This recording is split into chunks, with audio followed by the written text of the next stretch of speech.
Well, good evening, everybody. Well, or good morning, depending on when you're watching this. Welcome back to Hoops HD. This is our Hoops HD Report Woohoo! Sweet 16 edition.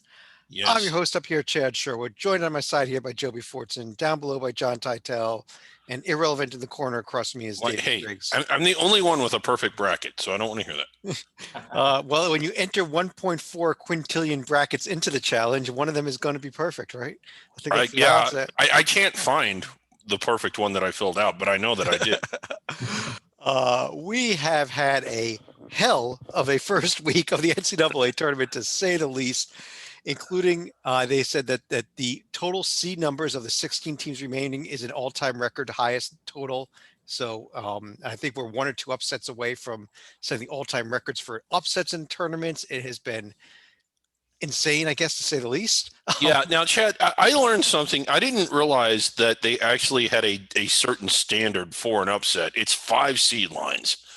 That's one standard. I mean, there's Yeah, there's this, there's also the any seed line standard or anything. We've seen conferences that are very strange. We have as many Pac-12 teams left as ACC, Big Ten, and Big 12 teams combined.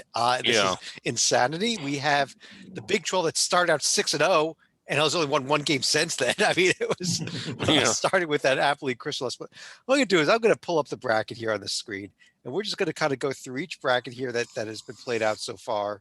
Go through the game, take a look at the games that were played, take a look up, even give picks here for the upcoming games here in the Sweet 16, and even a updated Final Four, I guess we'll go here at the end of the show even.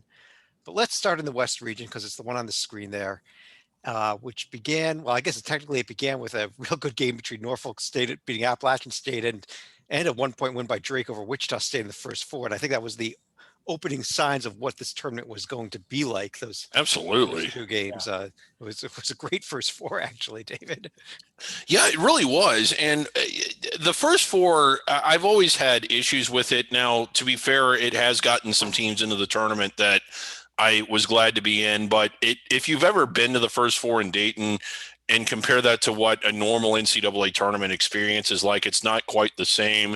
That isn't to say that the University of Dayton and the fans don't embrace it and don't do a really good job. But when the field is announced Sunday evening and then you have 48 hours to get your tickets, get your fans there, and then get them from there to yet another city if you win, it's just a hard sell to most fans to go there. So what you end up with is fans in Dayton who come but don't really have an attachment or, in a lot of cases, even a real knowledge of either team. And on top of that, a lot of the brackets, if you're in a jackpot, it's set up like what we're seeing on the screen. The first four doesn't even count. So it's a really pedestrian crowd. But the other thing I don't like is the travel aspect. Like, if you've ever had a team that's in it, it sucks to go from your campus to Dayton to another city. You're just zigzagging around. But this year there were no fans, or very few, and it was all in the same city. So most of my issues with the first four did not play out, and we had a fantastic first four. We did. And well, Taita, let me start with you here. Let's kind of go through each of these little pods here, these 14 pods. Let's start with the up top there, which had I guess we'll say first had that Norfolk State win over App State. But then we saw probably one of the few pods that had real normalcy here. Gonzaga rolled over Norfolk State and then took care of Oklahoma pretty easily as well. Yeah, each win by 16 plus points. Never really in doubt. Oklahoma showed up. Like, if you can keep Gonzaga under 90, you're actually doing your job. But the Zags look as strong as ever, and it's hard to think that anybody will prevent them from reaching the Final Four. It really is. But Joby, their next opponent is going to be a Creighton team. And I know you don't want to talk about the team that Creighton beat in the second round, because after Creighton got the miracle win over Santa Barbara to begin with, and then Ohio upset your Virginia team in the first. Yeah, I mean, Ohio spent it all. Yeah, they were in the 30s deep into the game. They spent all their chips. There's no excuses. Congrats to the Bobcats for what a great win over the Cavaliers.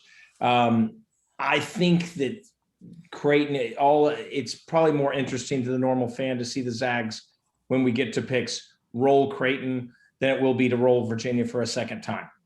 So There we go. So we got, Well, got something a little different. bit of news here.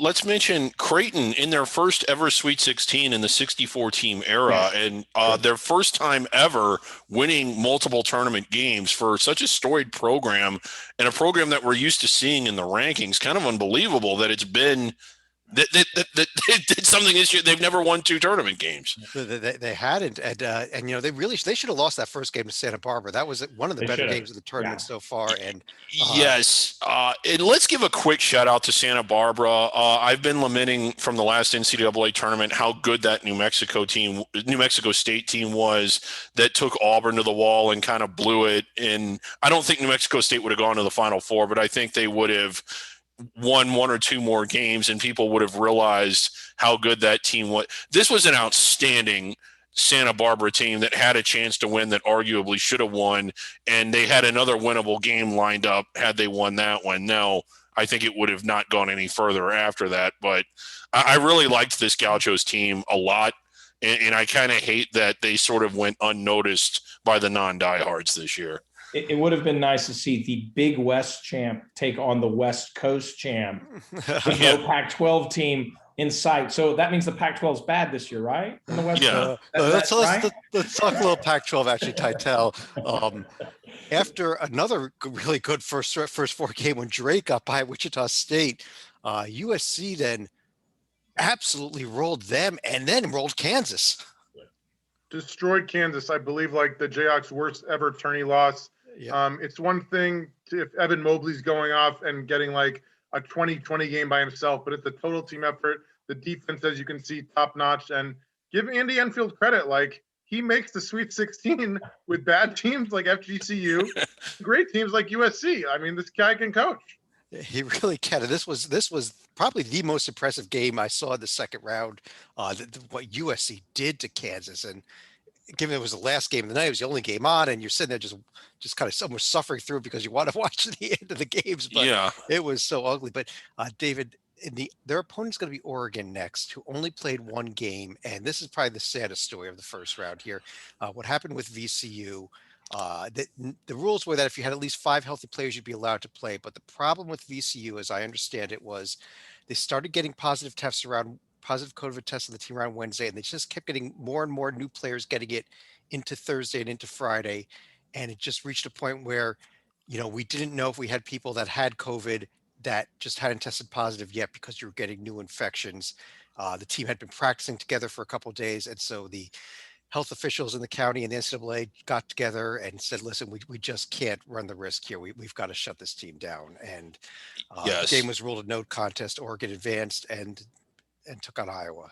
Yeah, and you really did hate to see that for VCU. And just to be clear, like none of us were at the NCAA tournament or inside the bubble, so we don't have direct knowledge. But I think that we can say with almost complete certainty that VCU did not violate any of the protocol and that the protocol was stringent. It's just a virus is ubiquitous. You can be as careful as you can possibly be and still get it. And then other people aren't taking any precautions at all and won't get it.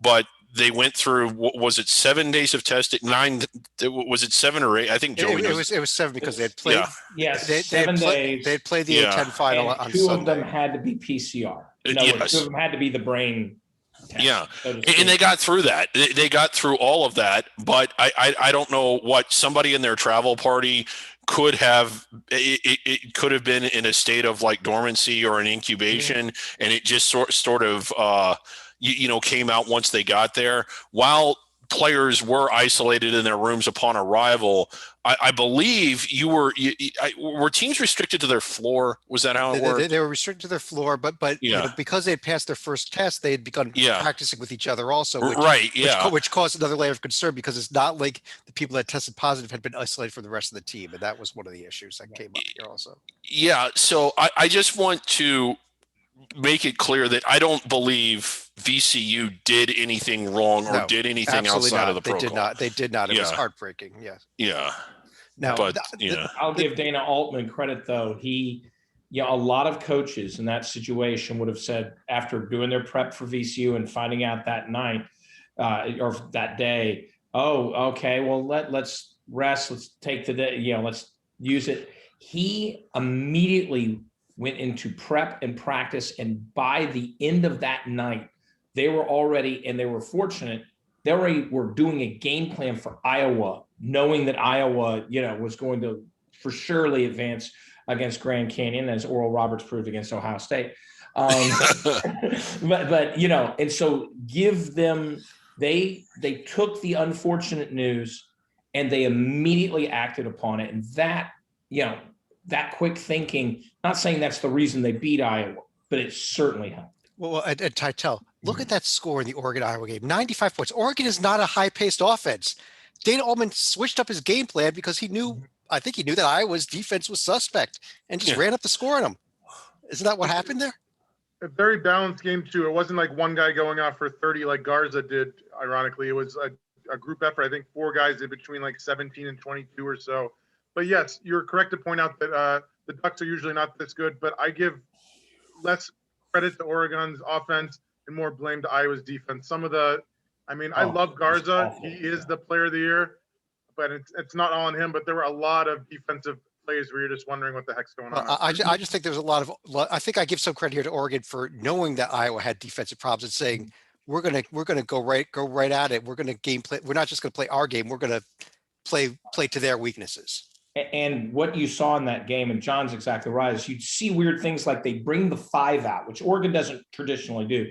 They bring the 5 out, and you'd see Iowa double a guy who have no chance of nailing a 3 and just leaving Richardson wide open. And boom, okay, thank you. Yeah, it was really remarkable. And when you combine that with Bohannon having an off day, Wieskamp a little off day, but they basically, the Oregon game plan on the other end of the court was, we're going to let Garza have his. Garza's going to have his, no matter what we have. He's bigger than all of us. He's going to get second chance points, et cetera. But we're going to be in Wieskamp's face. And they took a chance that Bohannon wouldn't be on his game. He wasn't on his game, and that led to the lopsided score. Had he been on his game, wow, it might have been a barn burn, but we will never know. Well, David, we are set up now with the Sweet 16s of Gonzaga, Creighton, and USC Oregon. I think maybe the only question should be who wins the USC Oregon game and loses to Gonzaga in the Elite Eight. Is that the?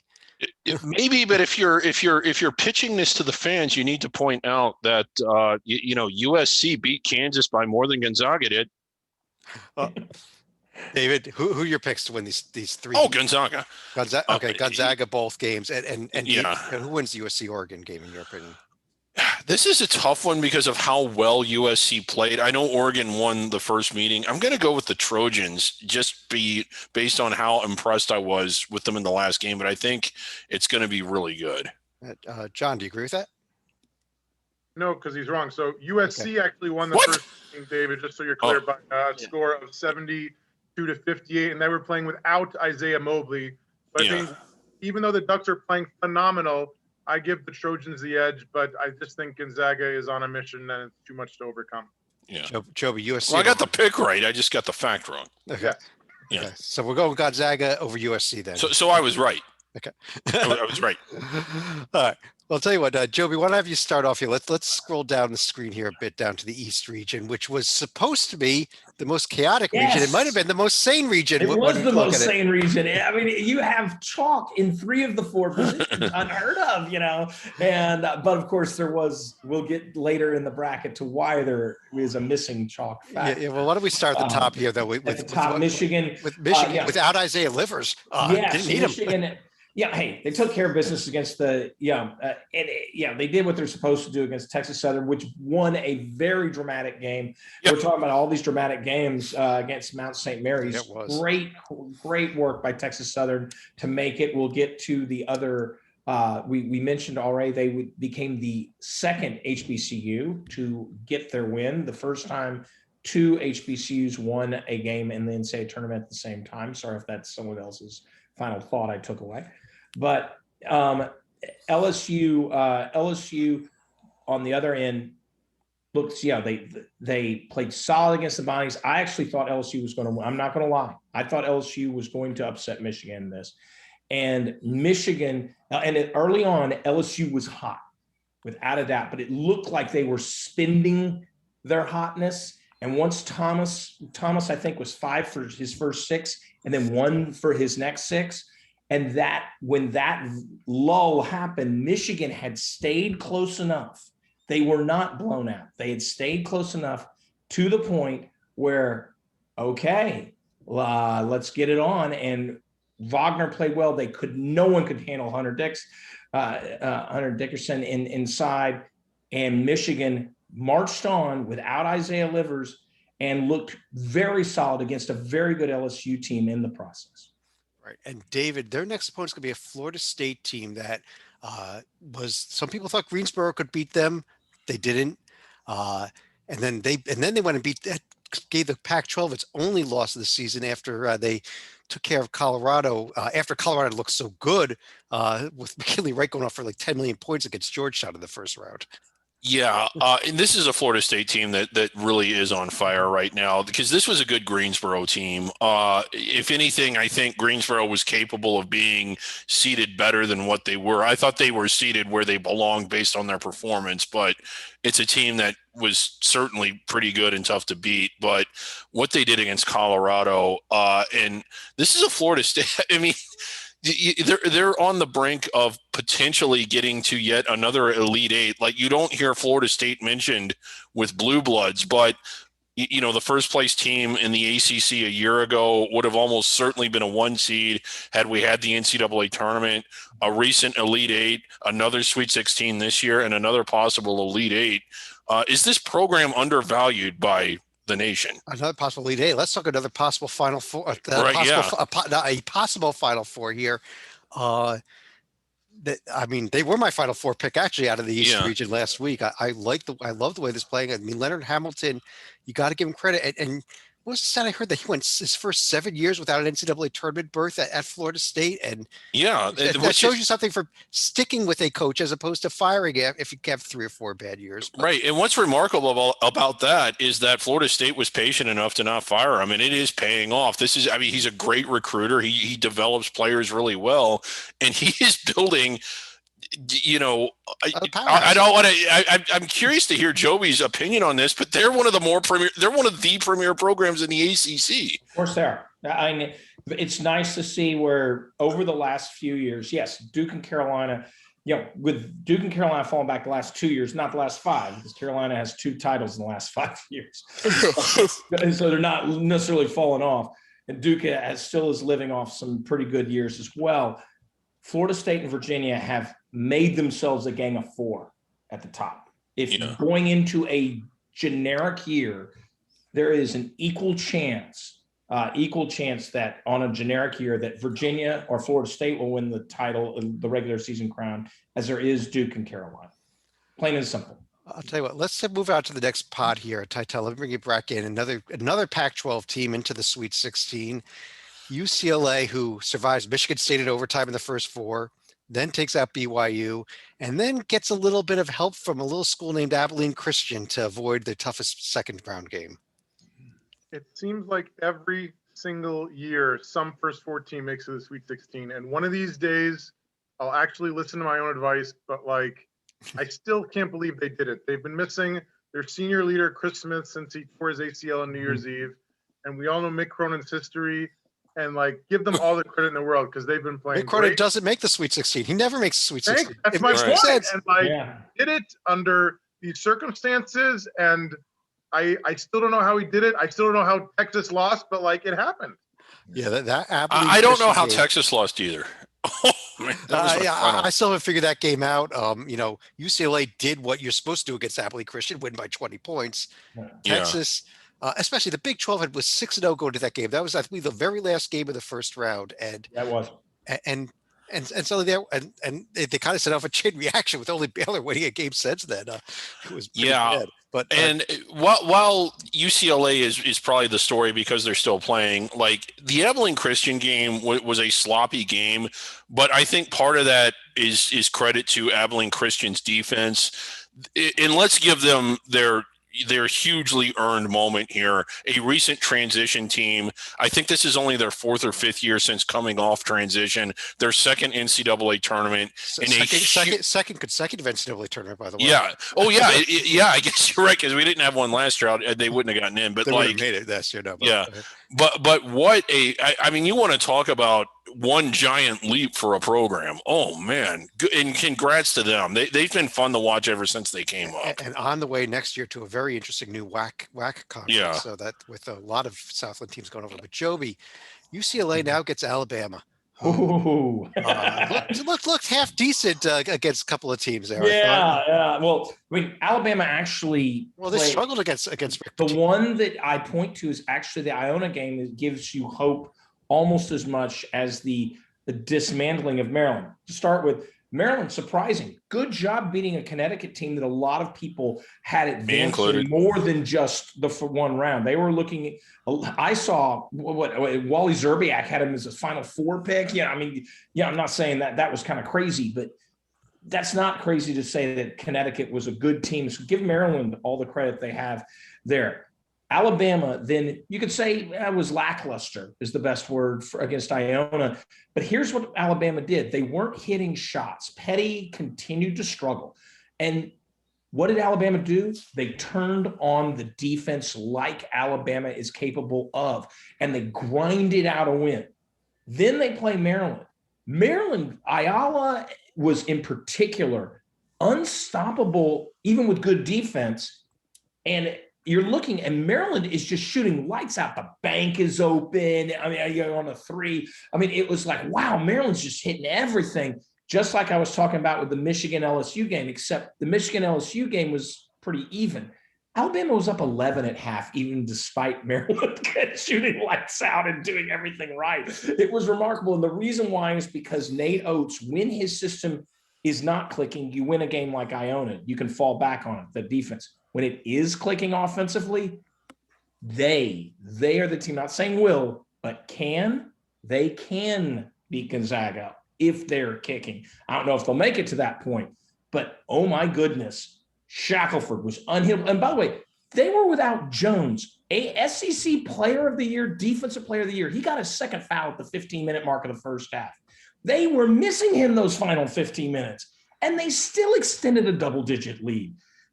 And Reese coming on. Reese was off the bench. Quinterly was hitting outside shots. If he starts hitting outside shots on a consistent basis, because he's usually a driver dish guy, if he's doing that and the defense has to extend, allowing Quinterly more of those lanes to kick it out to Petty, who finally was starting to hit shots, and Shackelford, this team has the ceiling is possibly cutting down the nets at the end of the day in Indianapolis. That's how serious they looked. Of course, could they be like Colorado and spend it all in one game? Sure.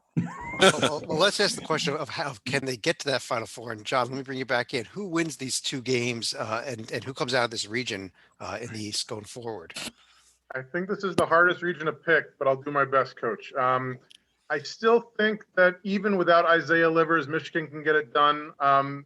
They're scoring over 80 a game. Obviously, Florida State not even allowing 55 a game. So great test of offense and defense. Oh, yeah, that's going to be fun. Sorry. I still don't think Juwan Howard can outcoach Leonard Hamilton, but I think he has enough talent that he can get the job done.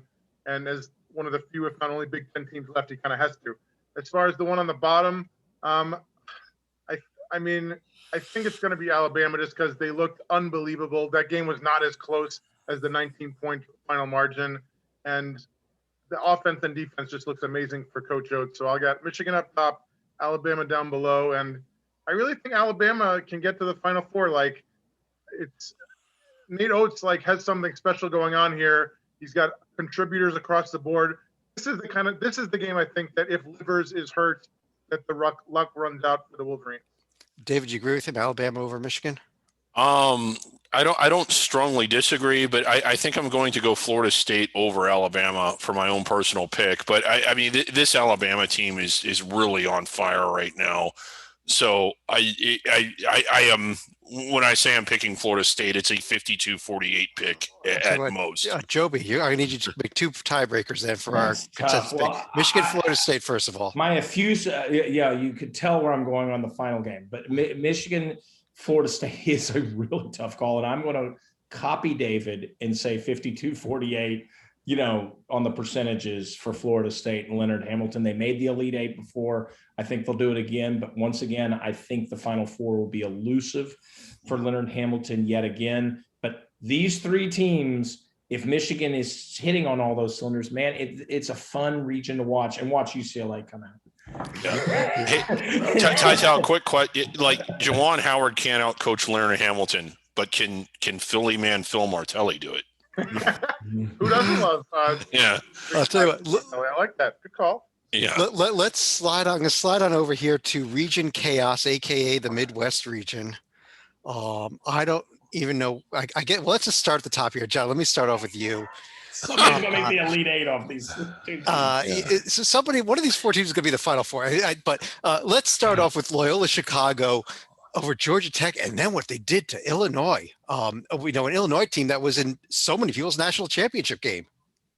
I am driving the Loyola bandwagon, so you can pencil them in right now. They dismantled the Illini, not just on the scoreboard, but if you watch the game, they seem like 2 steps ahead of them on both offense and defense, and it was like weird to see arguably the best point guard in America, Ayo Dosunmu. He couldn't score. He was turning it over. Coburn had a great game, but that was just one team imposing its will on another team, and I'm driving the Loyola bandwagon. Yeah, and their next opponent, Joby, is Oregon State. Had to win the Pac-12 tournament to get in. They take out a Tennessee team that had looked good at times and bad at times. But then what they did to Oklahoma State, that was I can't figure that one out. Close. The score, I think, that is very misleading. It's kind of like we talked about. Maryland was down 30 at some points against Alabama.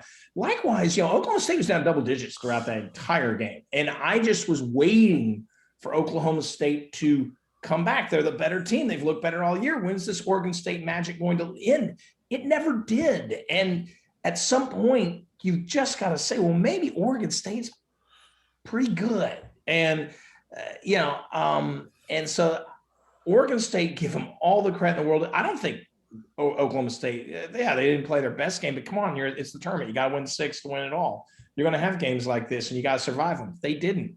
Good for the Beavers. And so the Beavers and Ducks, are they on a collision course?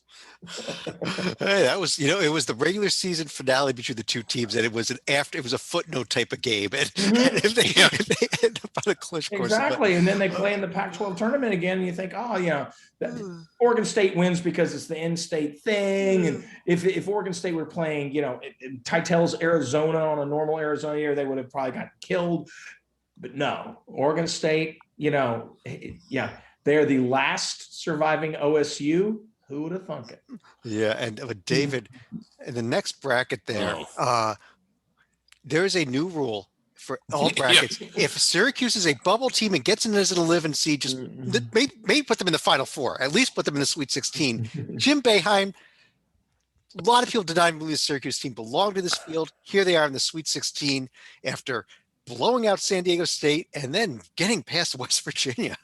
Yeah, Syracuse might be the best double. They might have more wins as a double-digit seed than any program in history. I don't know if that's true or not, but it might. Who else makes the Final Four consistently? An 11 seed, yeah. Yeah, but and I don't know where this came. Like, this was a really good San Diego State team, and I realize that we're going back to last year, but right in the 1-2 seed range, only lost 1 or 2 games, not quite as good this year, but still really, really damn good. This was a team that had lost maybe 5 games total in 2 years. I don't have the exact figure, but it wasn't often. And for them to miss out on the NCAA tournament last year, you were happy to see them get there this year, but you kind of hate that what really was an incredible run didn't get more of a spotlight on it, and they went out so early. You also kind of hate that not only did they go out early, they went out to Syracuse. who again is making my life miserable. But Syracuse looked very impressive in both of these games, won them both handily. And they tried to give away the West Virginia game. Talk about your misleading finals. They were up, with like a minute to go, they were up double digits, and they did everything. They actually faced a press, and it's like, hey, yeah. I know you guys can run one, because as a Virginia fan. But my goodness, they will look good. And Buddy Boeheim is not on the team just because he's the coach's son. I'll tell you what, they have come up a team that knows how to come back from down double digits late in the game up next. And it was painful. Now, first of all, Rutgers' win over Clemson was amazing. The first NCAA tournament win that I can remember in my lifetime. They won a game in the 80s, but I was 10 years old or whatever. But Rutgers, my team, gets in. They beat Clemson in a really good game. And they had Houston they fell down early. They had Houston most of this game here. They did. Then they went, honestly, I think Steve Pikiell is going to learn from this one. He started playing scared. They started to slow down the ball, tried to run the clock with about 5 minutes left, up 9, and they fell out of their offense. They stopped scoring, and Houston found a way to win the game. And John, let me ask you about this Houston team moving on. They are the 2 seed. They by seeding, they're the favorite to win this this region, aren't they now? But they're the least impressive 9-game winning streak game I've ever seen. They should have lost to Memphis in the regular season finale. They should have lost again to Memphis conference tournament, and they should have lost to Rutgers, as you're well aware. They're getting it done. Give them the credit, but I don't think they can stop the Boeheims. Syracuse just has a special thing going on. Joby, I'm ready to pick Syracuse, maybe even Syracuse in the Final Four. Where are you at? It's Sister Jean. Sister I'm probably going Syracuse. It sounds like Titel's similar. I've got Sister Jean versus Boeheim, and at that point, we could see either one. It's not like Syracuse can't play slow, which is what Loyola Chicago controls the pace, and that's a big deal. Syracuse can do that too. And so it gets very interesting.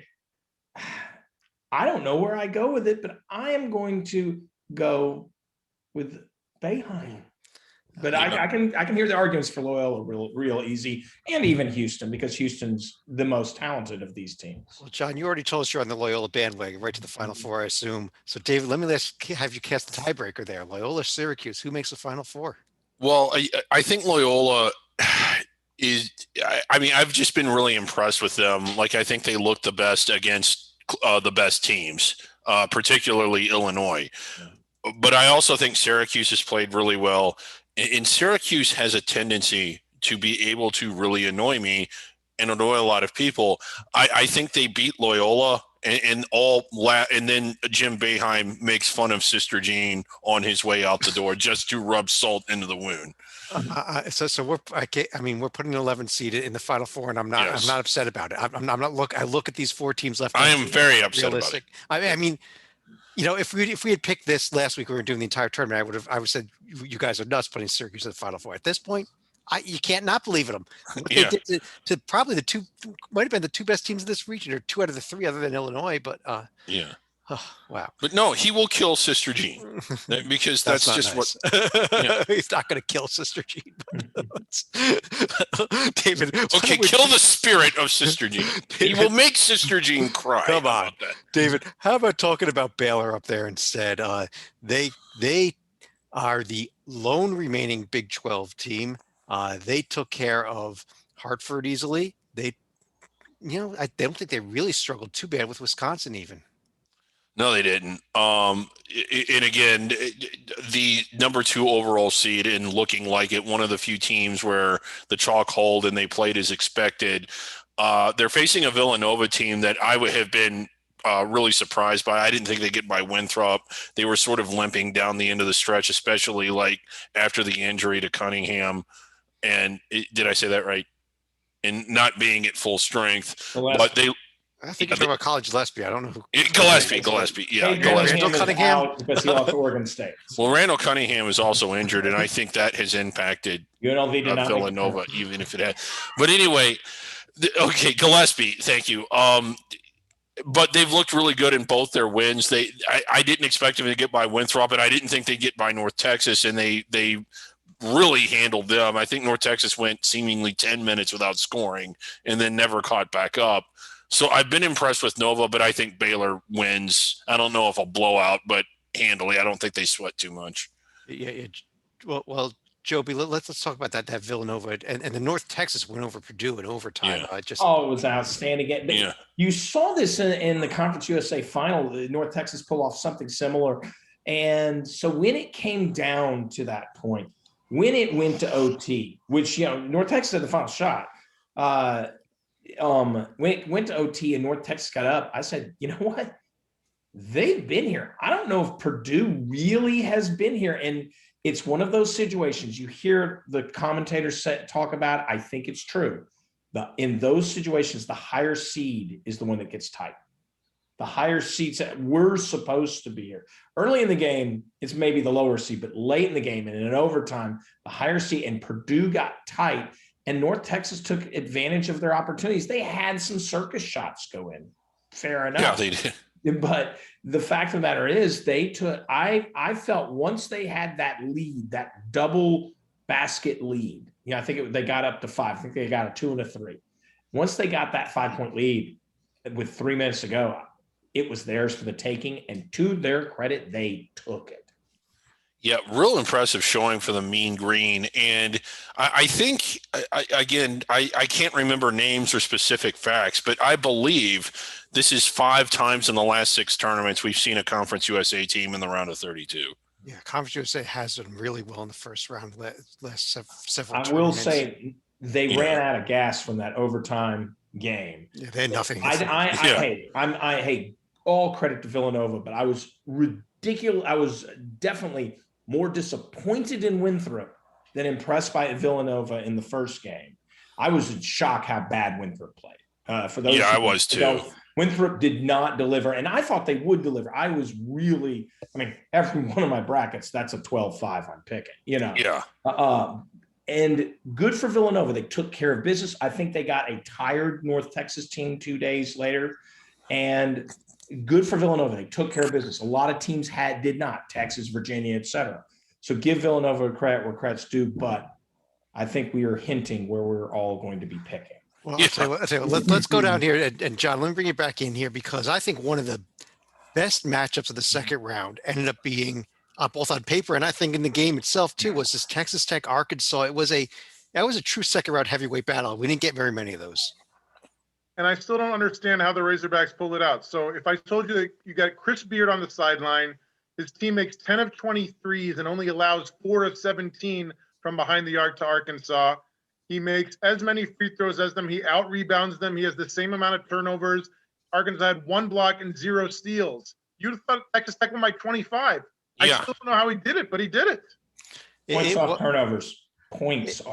It was, and just so impressed with this Arkansas team, the way they've been playing, since the middle of January, maybe all season, honestly, but they've just been beating good teams. And, and there they are, they're in the Sweet 16 and they get the unlikeliest of opponents in maybe ever, at least tying Andy Enfield's Florida Gulf Coast team. That interestingly, that Florida Gulf Coast team, when they made the Sweet 16, it was Florida that they played and they lost to in the Sweet 16. It was Oral Roberts following David an upset of Ohio State in overtime, then gets Florida by 3 points in the second round, who had just come off of Va Tech overtime. When that pod there was you can watch those games 10 times and enjoy them every time you watch them. You really could. And this is exciting for Oral Roberts for sure. But I think the Florida Gulf Coast team was pretty good. I want to say that Mercer was the best team in the Atlantic Sun that year. And it was a little bit of a surprise that Florida Gulf Coast knocked them off and then continued to knock teams off. But this Oral Roberts team, going back to the semifinals of the Summit tournament, was a 4 seed taking on South Dakota State. I was surprised then.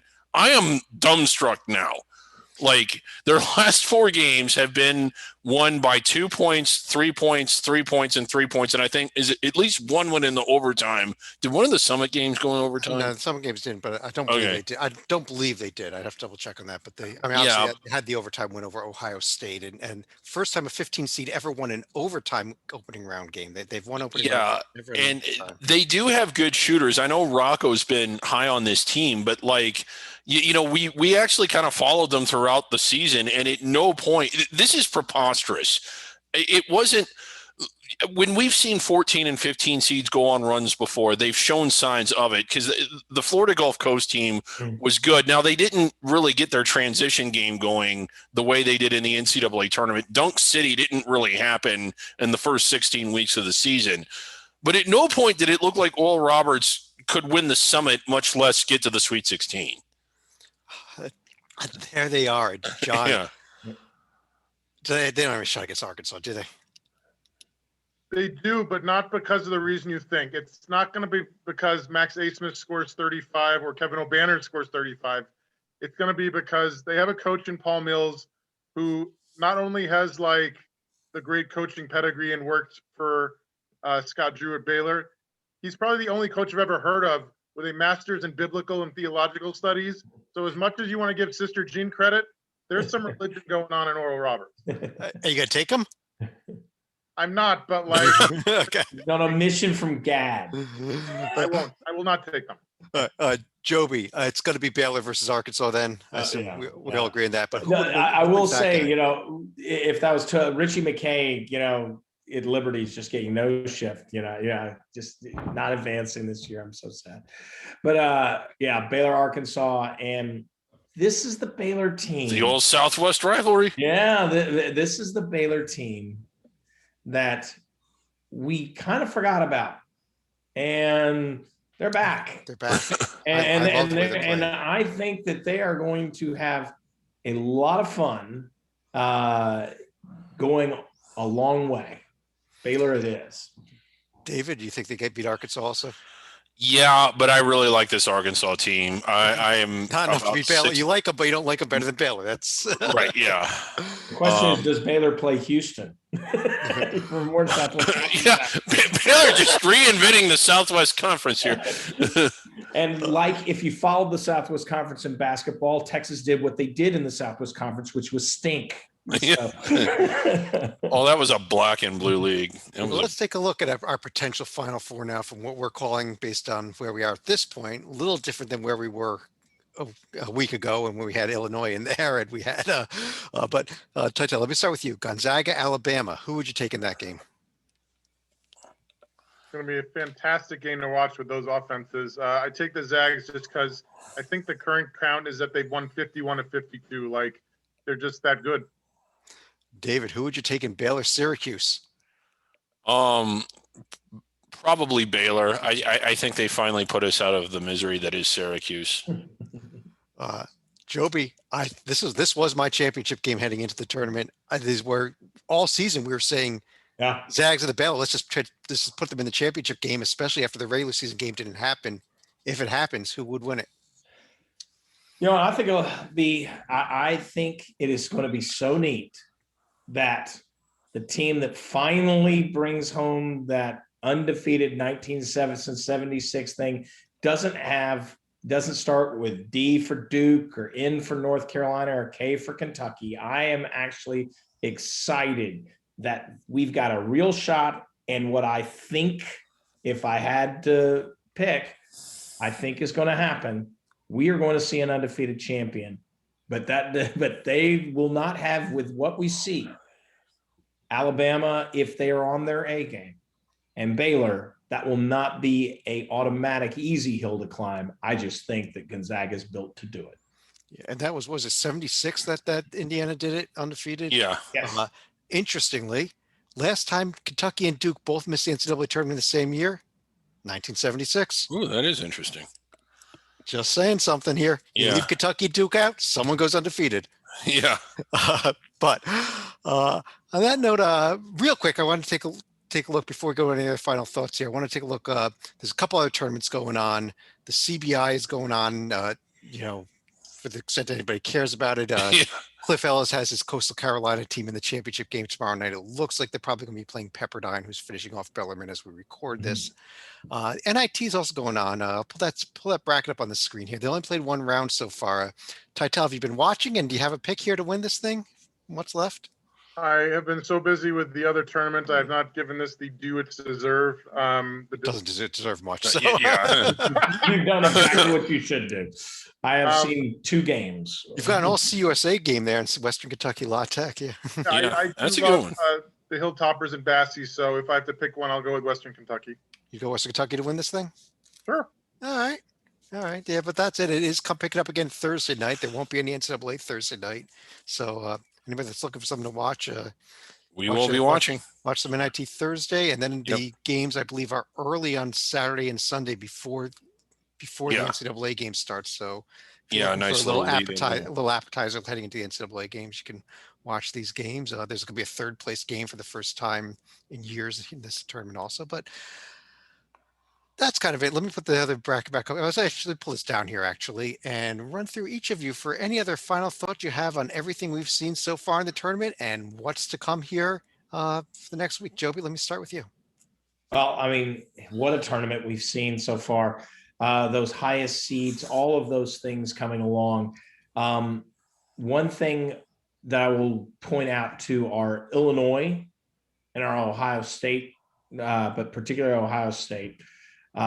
As someone who's been one of the victims of those 10, 15, 16 losses, and Titel's team has also done this. One thing that has happened in the near future after each of those, it's most well known with Virginia, but also Arizona just a few years later, a national title came calling. Would anyone be shocked if Chris Holtzman 2-3 years, maybe even next year down the road, we're cutting down the nets? I would not. That team is built to be strong long term.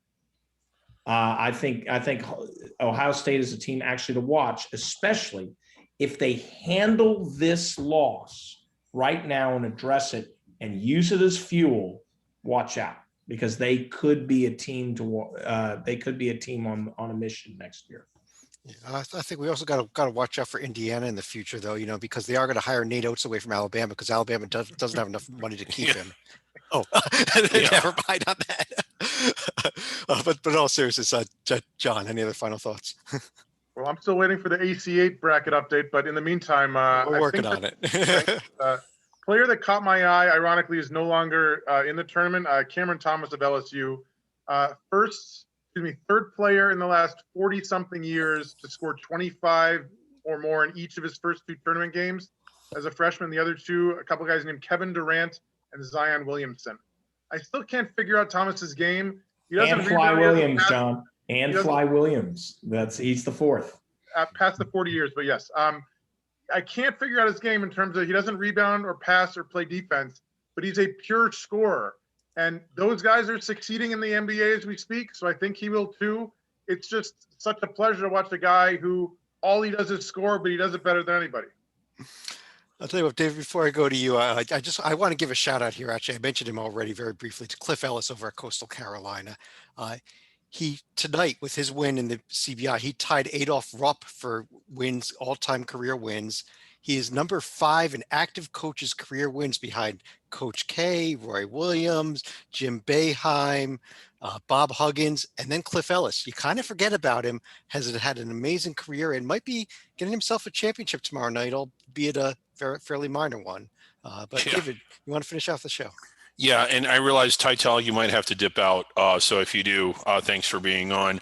But a couple final thoughts.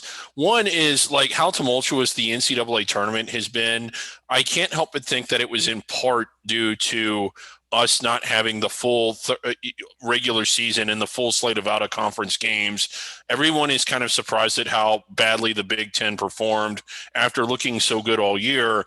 But hindsight's 2020, and now when you look at it through the 2020 vision, you see that they really didn't do anything impressive out of conference either. I think Chad had a tweet that had me rolling, which was, they had just as many wins in the NCAA tournament as they did, in out of Just conference as many games. quality wins in the Yeah. NCAA tournament as quality non-conference. Right. And that was true. So, like in a normal season, when you play the full 13 out of conference games, would the metrics have been that high? And also, would teams like Loyola had not, maybe they would have been seeded a little better had they taken on had they had a few more shots at heavyweights and maybe take one of them down. So, while part of it has just been an incredibly exciting tournament, I think that part of the ingredient that's led to it is that it's just that we didn't get the full season and it was a little bit harder to measure how good the teams actually were throughout the selection and seeding process. My second thought is I don't know how it is that Gonzaga has this reputation of a team that chokes in March. Like they always lose in the NCAA. Well, everybody always loses in the NCAA tournament, but one team. This is their sixth straight Sweet 16. No one in the current Sweet 16 has been the six in a row. If they win their next game, which it looks like they probably will, it will be their fourth Elite Eight in 6 years. And they also have in that 6-year span a national runner-up, national championship game appearance. How does a team do all that and continue to have a reputation of a team that always blows it in March? They got to cut down the nets once to do it, and I think they're going to Yeah. do it in 2 weeks from now. So Yeah, but and like what's crazy, David, is you're exactly right. In that streak of Sweet 16s, only teams known as UCLA, North Carolina, and Duke have, not even Kentucky, have accomplished that. That's just now UCLA did it like 3 times, but yes. I'll tell you what, on that note, actually, Dave, just one more quick thought I want to run here is I see people out there that are criticizing the seeding of teams based on the results of the tournament. You can't do that. no, you cannot. I agree with it. You can't say that Loyola shouldn't have been better than an 8 seed because they beat Illinois. That's not how you do things. I think that they were an 8 seed. Most bracketologists had them right around there. But put that aside, we will be back next week on Wednesday. The games go through Tuesday night, so we'll be recording next week. Wednesday night, we'll be doing our Final Four preview show. But on behalf of Joby Fortson, John Teitel, and David Griggs, I'm Chad Sherwood. Thanks for joining us. Talk to you again real soon.